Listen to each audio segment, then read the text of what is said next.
Bonsoir Ange. Bonsoir Thérèse. On va poursuivre avec notre entretien consacré à la prédestination. Qu'est-ce que Job a à nous dire au sujet de la prédestination? Ben merci Thérèse pour la question. Job, tu sais, c'était un homme intègre, droit. Il craignait Dieu et se détournait du mal. Pour cela, il s'est enfermé effectivement dans la propre justice. Il se croyait pur, net, hein, et il voulait le dire à qui il voulait l'entendre. Et il se trouve que sous l'incitation du diable, Dieu, sous l'incitation effectivement du diable, le diable en fait a poussé Dieu à le perdre. Une histoire douloureuse où effectivement il a tout perdu en un jour et sa femme lui a demandé de maudire Dieu et de mourir. Et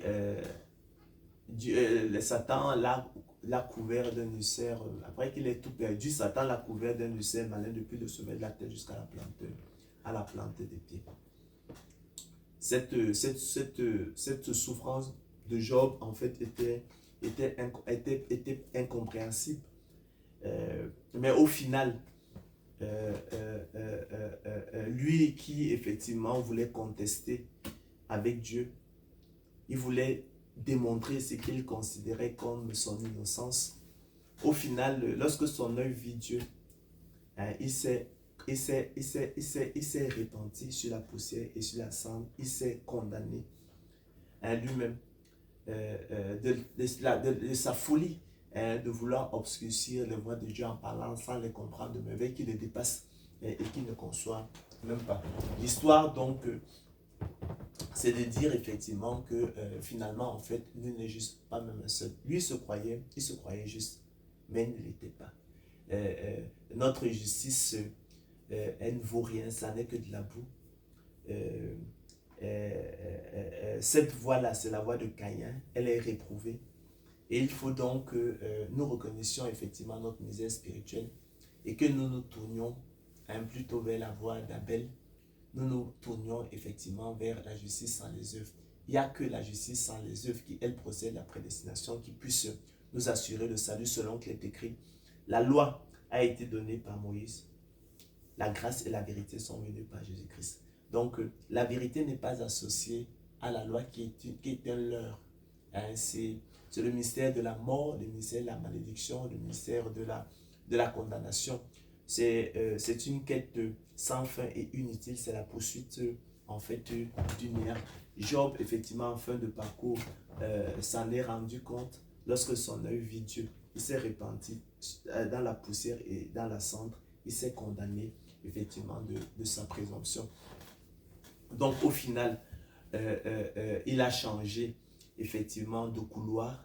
Il a abandonné la voie, hein, de la propre justice, qui n'est pas efficace, hein, pour épouser, hein, celle effectivement de la pitié de Dieu, celle de la grâce, celle de la justice sans les œuvres, et qui est associée en fait à la vérité, hein, qui est associée à la prédestination des élus de Dieu au salut. Donc la fin, hein, de l'expérience de Job nous parle donc de la justice sans les œuvres, qui est la voie de la vérité. Elle nous parle de la prédestination des élus de Dieu, qui est la voie de la vérité.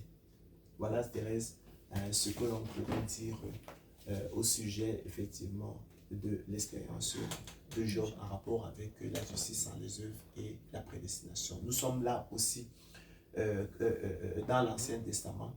Le mot prédestination n'apparaît pas de façon explicite, mais on voit bien en analysant les choses qu'il s'agit de la justice sans les œuvres. Le mot prédestination, on le retrouve dans le Nouveau Testament. On retrouve la réalité de la prédestination dans le Nouveau Testament, mais on a les ombres, on a les types, on a les figures, hein, dans l'Ancien Testament, à travers effectivement toutes ces figures typiques, hein, dont nous faisons le passage en revue. Et à cet égard, rappelons que personne, hein, dans les Écritures n'a été sauvé par les œuvres. D'accord? c'était plutôt pas la justice sans les œuvres qui procède de la prédestination. Il faut que les gens comprennent bien cela. Merci, Ange. Ben, je t'en prie, intéressant, te remercie.